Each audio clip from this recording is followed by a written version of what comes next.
Strap in for the world's fastest half hour. You're on the Straight Line, presented by O'Reilly Auto Parts.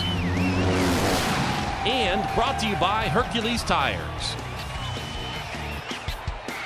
Now, here are your hosts, Doug Herbert and Marty Hough.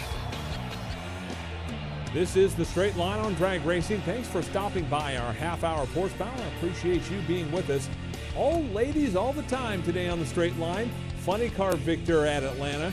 Courtney Force will be here, and Top Fuel Trophy winner Leah Pritchett joins us as well.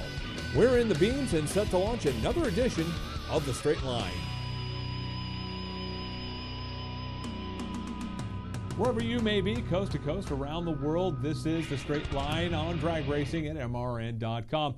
Along with four-time IHRA Top Fuel champion and 10-time NHRA National Event winner Doug Herbert, I am Marty Hough, coming off the Atlanta weekend, where we saw a little bit of everything. But Doug, today, like I said in the open, it's all ladies all the time. You mentioned it last week that the ladies were really having their way here at ZMAX Dragway, and then they went over to Atlanta and kept that up with two, the Funny Car winner and the Top Fuel winner, both ladies. Top Fuel and Funny Car winner. The only thing they missed, I guess, was Erica and maybe Angel, getting into the winner's circle down in Atlanta. But yeah, great race for the women. And honestly, they have been. I mean, Low ETs and Top Speed and Top Fuel, Funny Car, Pro Stock, Motorcycle, like they've been doing really unbelievable. I mean, and that's a neat thing about NHRA racing in general, right? You don't go. I mean, you know, Danica, right? She ran around and made a lot of laps. She wasn't winning races. Right. NHRA, they're winning races. Courtney Force, she's a good racer.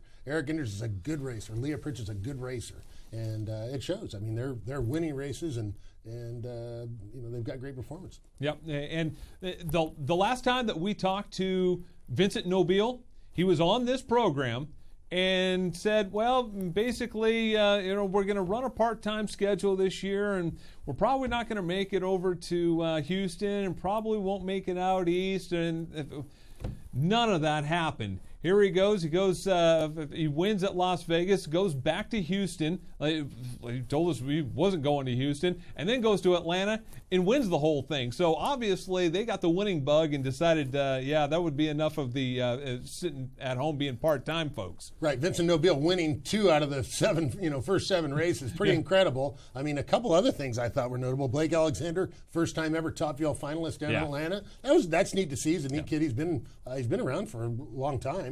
Just running a little bit here and there. He's from here, in the Charlotte area. That's neat. And then John Force, not in the top 10. To me, that's huge. I can't remember the last time John Force was not in the top 10. So John Force not in the top 10. That's I think that's notable. It's the Twilight Zone. Like, how could that be? John Force is not in the top 10. I don't expect that to hold out for the rest of the year, but 7 races into the year, he's not in the top 10. That's something. Yeah, and obviously having their problems early on in the season with mechanical failures and cars blowing up and a D&Q along the way, it hasn't helped things a whole lot for John Force. But I think they've got things figured out over John Force Racing, and that'll probably get better sometime soon. And as we always say on this program, once you think you got John Force down and he's down for the count, He's going to come back and win. So look out here in the next couple of races. Topeka, you better watch out because John Force is probably going to win. Well, there's no one that craves attention and craves winning as much as John Force. And, let's face it, John Force is no spring chicken. But I think he's still got some wins left in him. Yeah, no doubt about that. Also, congratulations to Jerry Savoie, winner of the Pro Stock Motorcycle Division. And Pro Stock Motorcycles really showing themselves. Krawick won Krawick won for the 4th time in Atlanta. Yeah, that is correct. That is so correct. You're back a week from Charlotte. Yes, that is correct. Eddie Krawick obviously winning at Atlanta, and if that is one of the tracks that they just own. Yeah. It seems like it. The Harley's guys. The Harley guys, they do really well at Indy. That's their home track. They do really well at Atlanta. They do really well. You know what? Where do they not do really well? When you think about it, here several years that Vance and Hines team, whether it was when Terry Vance drove or when Byron drove or when Andrew or Matt, Vance and Hines team is They've been winning as long as I've been going to the drag races. I remember hanging on the fence at Orange County International Raceway and watching Terry Vance winning races back in the, 70s, I guess. At that point, I was a young whippersnapper. Yeah, and so they continue. So congratulations to the Pro Stock guys, Vincent Nobile and also Eddie Krawick. Some sad news to report on Saturday. Randy Alexander, a longtime top sportsman racer, died from injuries involved in a wreck at Atlanta Dragway. Bob Mandel, who was also a longtime competitor and also involved in that crash, walked away from it saying, quote, "I am 100% okay."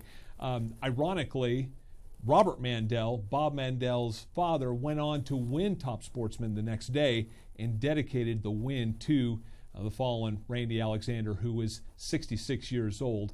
Our thoughts and prayers and condolences go out to everybody in the Alexander family. We'll be right back.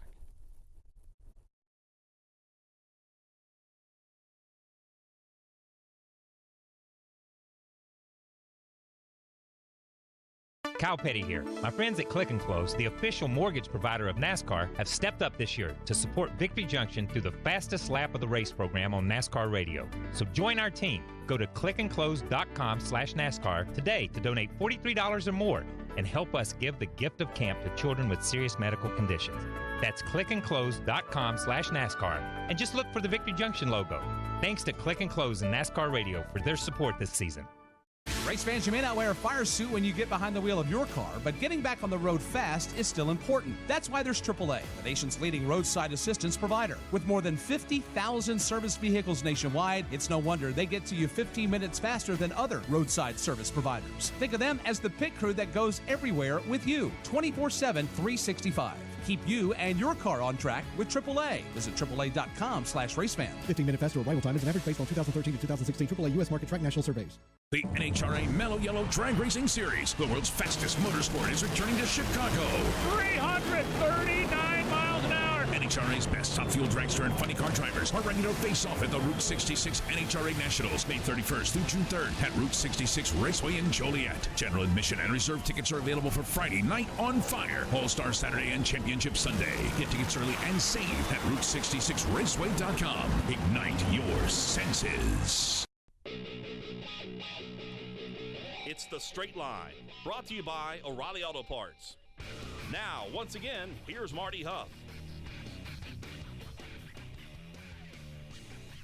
Thanks for being here on MRN.com this afternoon, and this is The Straight Line.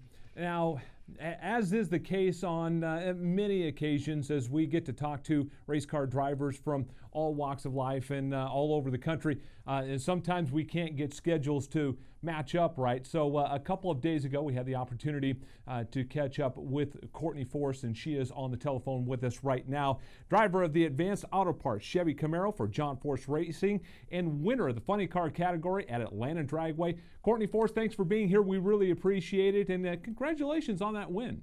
Thank you so much. Yeah, it was a great weekend in Atlanta. Felt good to get back in the winner's circle and take home that win for Advanced Auto Parts. Now, a lot was said, and rightfully so, that this was the 10th anniversary of your sister Ashley getting her first funny car win, and it was your 10th career win. It had to be kind of a surreal moment to step back and with Ashley there and win that race where she won her first. Yeah, it was. It was pretty special because Ashley was actually at the event with us this past weekend, and it was pretty cool. You know, she got her first win there in funny car, and I told her I'm going to try and get a win at this track too. I think it'd be really cool for us to kind of share a win and at the same racetrack, and we were able to get it done. And I told her, and I told Brittany they'd better be down at the top end to celebrate with me if we were able to pull it off, and they were, and it was a lot of fun. It's just such a great memory being out there. I mean, obviously I used to watch Ashley, and she's been a mentor to me in the funny car category. So it was really cool to be out there getting my 10th career win, and we actually got put up in the points lead too after that win. Now, I remember you back on the Driving Force show many, many years ago, and talking about Ashley and saying, she's starting her career, and man, she is really hardcore. She's driving alcohol dragsters now, and this is something she really wants to do. Did you ever see yourself kind of stepping in her footsteps back then when you were a teenager doing that TV show? Well, to be honest, I wasn't ever sure that Ashley or Brittany were going to be going into, drag racing. Yeah. I think I was the one that just totally pushed my dad into wanting to be in a race car and knew that's what I always wanted to do. And then when I saw Ashley get into it, I was pretty impressed. And then I kind of just followed in her footsteps. When I was 16, that was as soon as my parents would let me get into a race car. And I jumped into a super comp dragster a month after I got my California driver's license and raced that for 3 years and moved into a top alcohol dragster and raced that for another 3 years. And then Ashley was kind of my teacher in the funny car category. And she kind of helped me through that transition. And as my dad called it, Funny Car 101. And it was a lot of fun working with her. She has been an inspiration, and it's been great to see, all of her success and trying to follow in her footsteps. Let's talk about the race a little bit. It started with that first round win, and then the second and third round gets a little tricky because then you get shoved over into the, shall we say, the non-desirable lane.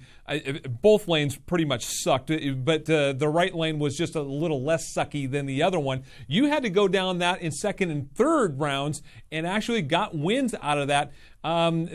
Talk about how tricky this track was and working with your crew chiefs, Dan Hood and Brian Karate, and trying to make that work. Yeah, it was a tricky racetrack for sure.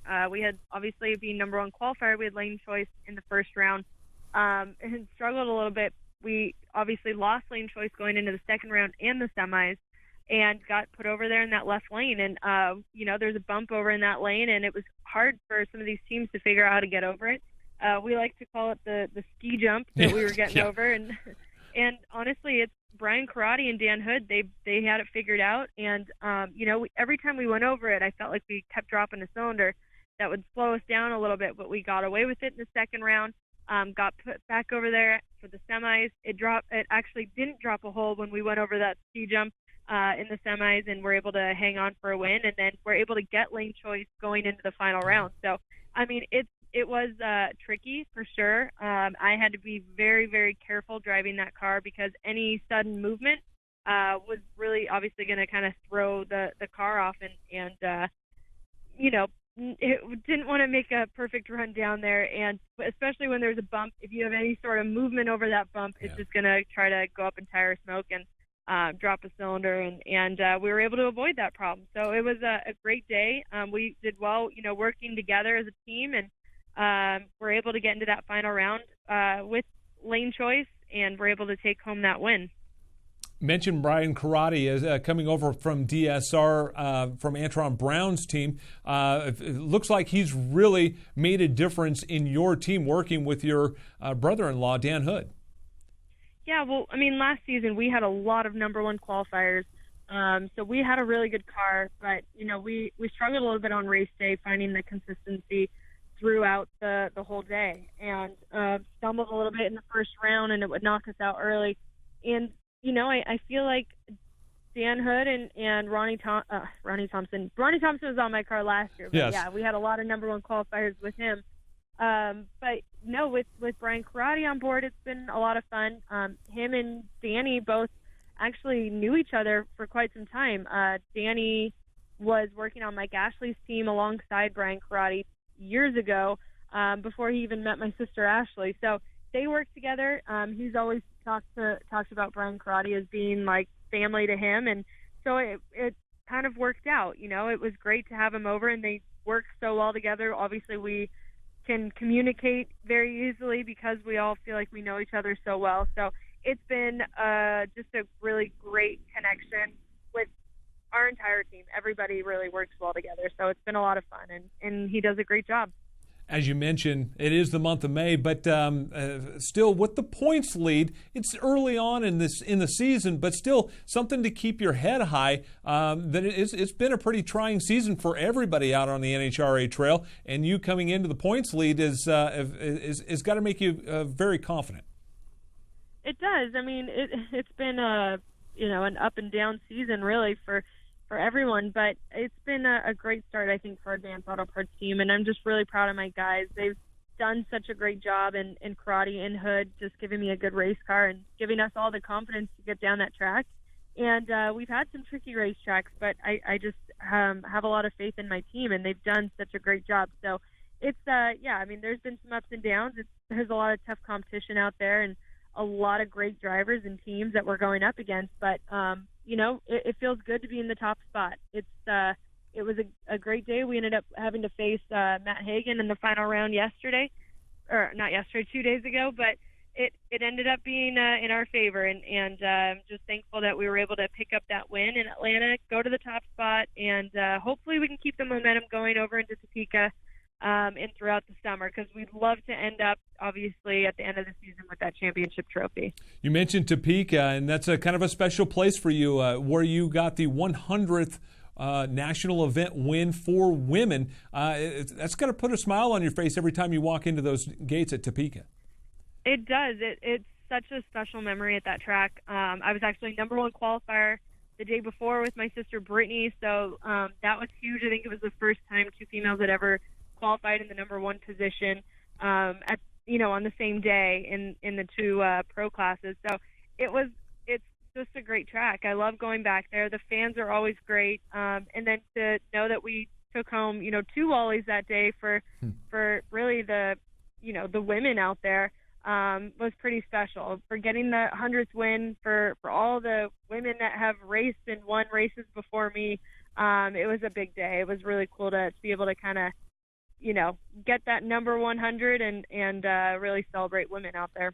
Real quick, I mentioned the month of May, and of course, the month of May means a whole lot more to people over on the IndyCar side, the drivers and teams, getting prepared for the Indy 500 coming up. Of course, your husband, Graham Rahal, right in the thick of things. So this has got to be a really busy month for you between your own career and what he's doing at Indy. You're probably putting some miles on some airplanes. Oh, for sure. We always are. Yeah. I mean, we're traveling from state to state constantly, but it's been great. He was actually in Atlanta for my win, so he got to be there to cheer me on and celebrate in the winner's circle with me. And, it's just putting a little bit of pressure now on him to go out there and hopefully get the win for the, in Indy, whether it be the Grand Prix or the 500. I told him, hopefully he can get it done. I stuck a little pressure on him, so it's been fun. But, yeah, definitely our schedules are a little bit crazy, but makes it a lot of fun for the both of us, and being able to be out there supporting each other at each other's events. Driver of the Advanced Auto Parts Chevy Camaro for John Force Racing, winner at Atlanta Dragway. Courtney Force, thanks so much for joining us. We really appreciate it, and good luck at Topeka coming up. Thank you so much. More of the Straight Line coming up. Things happen fast in racing, and if you don't know where to look, you can miss it all. With Legend from Racing Electronics, you'll never miss another moment. Legend gives you live fan vision video, in-car cameras, and stats at premier National Series events, and the next generation race scanner for unfiltered driver and crew audio at any motorsports event nationwide. Race fans have never been closer to the action. Welcome to the future of the fan experience. Learn more by visiting racingelectronics.com. Race fans, you may not wear a fire suit when you get behind the wheel of your car, but getting back on the road fast is still important. That's why there's AAA, the nation's leading roadside assistance provider. With more than 50,000 service vehicles nationwide, it's no wonder they get to you 15 minutes faster than other roadside service providers. Think of them as the pit crew that goes everywhere with you, 24/7, 365. Keep you and your car on track with AAA. Visit AAA.com/racefan. 15-minute faster arrival time is an average based on 2013 to 2016 AAA U.S. Market Track National Surveys.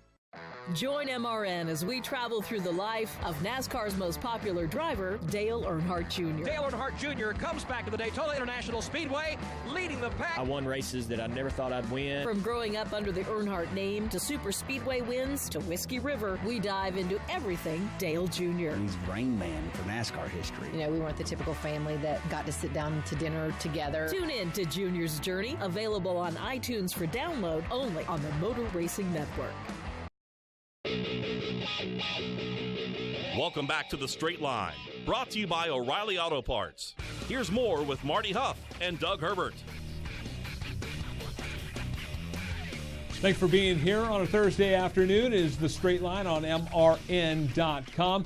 Hey, coming up just a couple of weeks away, down in Daytona Beach, it's the Country 500 at Daytona International Speedway Country Music Festival featuring Toby Keith, Chris Stapleton, Dierks Bentley, Sugarland, Billy Currington, Tyler Farr, Randy Houser, many, many, many more. 3 days worth, May 25th through the 27th. Country music's best entertainment. So if you don't have your plans right now for Memorial Day weekend, highly suggest heading down to Daytona International Speedway for the Country 500. Log on to country500.com for more information and to buy your tickets.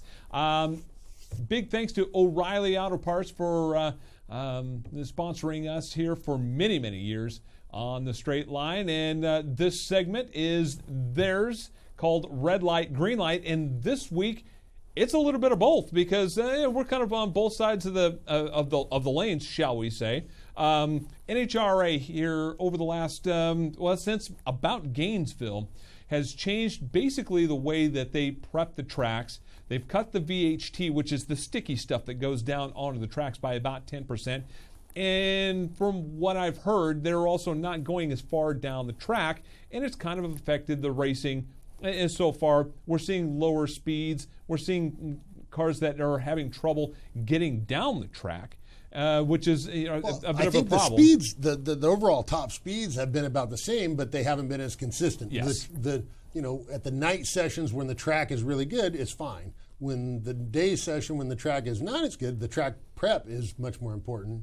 So you know what? Guess what? Crew chiefs make a lot of money. They got to figure it out and go down the track. I mean, that's just what they got to do. This is coming from a team owner, so you're the guy that's paying the crew chief.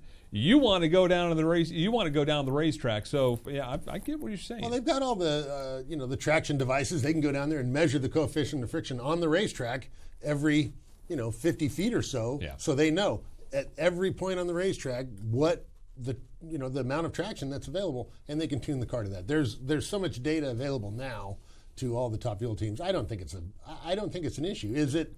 Does it maybe make the racers upset? Well, we can't, we want to go 330 miles an hour every time. Well, yeah, but guess what? Go as fast as you can every time. How about that? And, it's just going to take some adjusting. And that's why the crew chiefs make the big bucks. So there you go. And from a fan's perspective, when you go down the list and you see the funny cars that have been running at 300, almost 40 miles an hour, now not even going 300 miles an hour. There were very, very few runs this weekend at Atlanta and the week prior at Houston that were over 300 miles an hour. That's a little bit concerning, but understanding also that the crew chiefs are going to figure this out. They don't want to get too far ahead of it and start going 340 miles an hour again.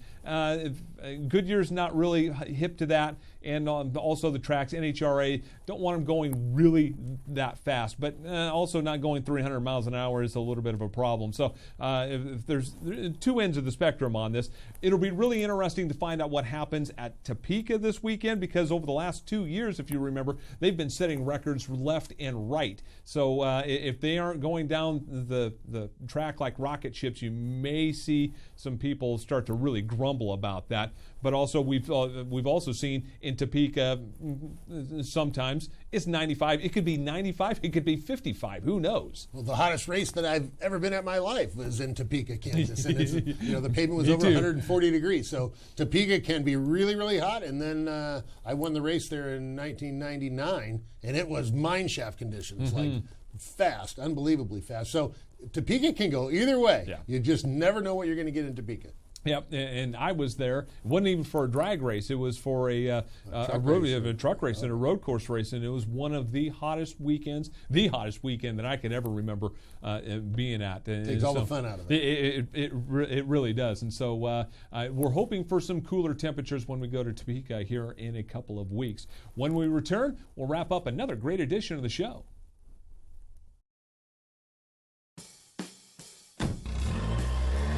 Citywide to countryside, whatever you drive, wherever you go. Hercules Tires has the value, selection, and industry-leading warranty to get you there, no matter where the road takes you.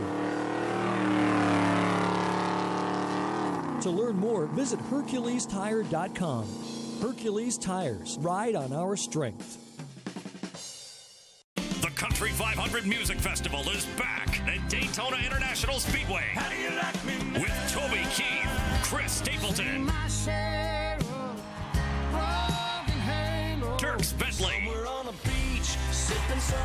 Sugarland, Billy Currington, and so much more. Country 500 Memorial Day weekend, May 25th, 26th, and 27th. For tickets and information, visit country500.com. Sponsored in part by Budweiser. Here's a special message for those of you who owe the IRS at least $10,000 or more in back taxes. The IRS has special programs in place that could eliminate or reduce your tax debt by thousands of dollars. The IRS is currently accepting reduced settlements and other favorable programs. You may qualify for substantial savings, so get the help you need. Take down the number now for the Federal Tax Management Hotline, 800-242-1706, 800-242-1706. You're staged and ready for another run on the straight line. Brought to you by O'Reilly Auto Parts. Here's Doug and Marty.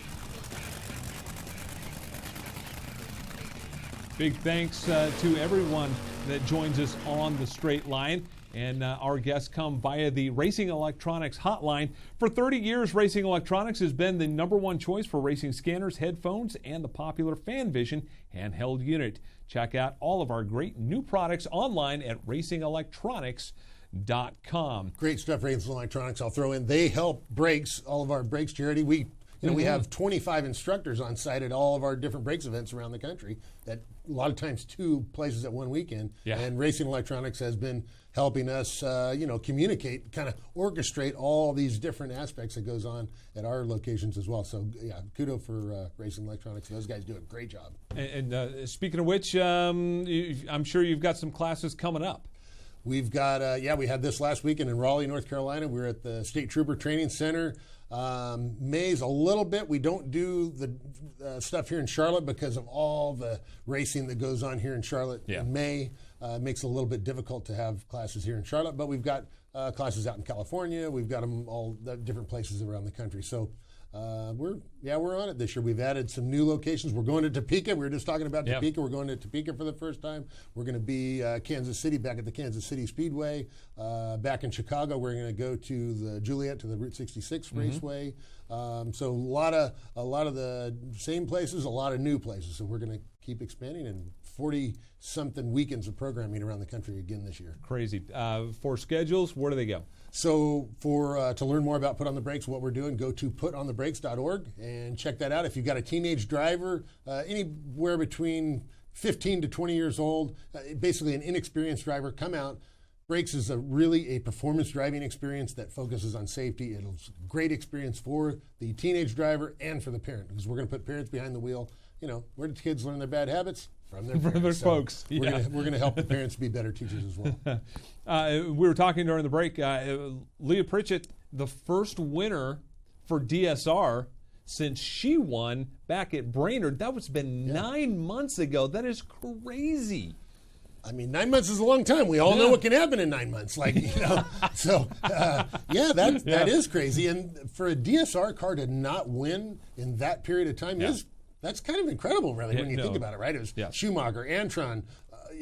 They've just been knocking them out over the past 10 years, right? And for them to not win a race in that long, that says something. Obviously, Steve Torrance, Forrest, other people have stepped up, but man, that's a long time for a DSR car not to be in the winner's circle. And even this weekend in Atlanta, a win's a win, but any race you win is a good one. There's no bad win. And Warren Johnson, I remember, told me that one time, son, there's no bad win.